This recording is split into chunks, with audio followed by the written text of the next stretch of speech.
Now let's do an experiment to test the different surfaces around the city.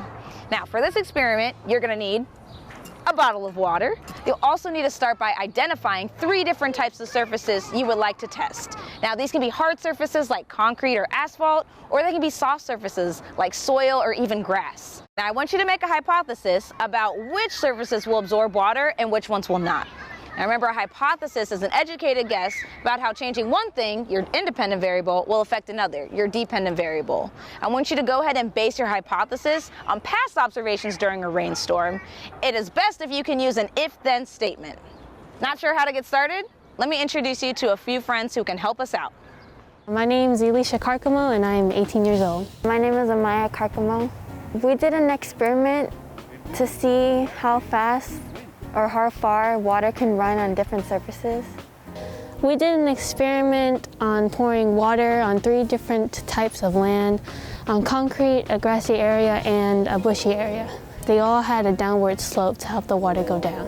Every time we poured the water, we took a measurement to see how far it would get for each one.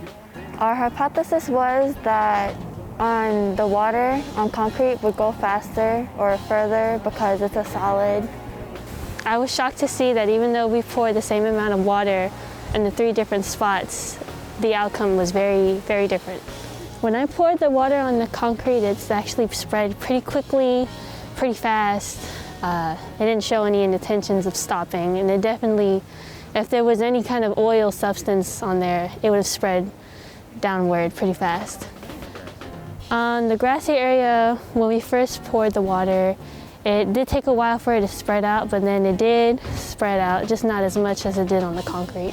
When I poured the water in the bushy area, it didn't spread as much as the grassy area or the concrete area. It actually stayed in the same spot. All the leaves that were there, and also the grass and any other plant that was there, absorbed it pretty fast, so it didn't give it a chance to spread out. Parking lots and sidewalks are more likely to let the water go down easily, which will cause pollution in the river. It shows how much nature can actually stop pollution from happening, because all these roads and sidewalks and streets and all the pollution that's on it from the cars and the people throughout can get washed away in a simple storm and end up in the gutters and in our bay. Thanks, friends! So we saw that more trees and more plants means less runoff, which supported our hypothesis. Now I want you guys to go ahead and try it at home.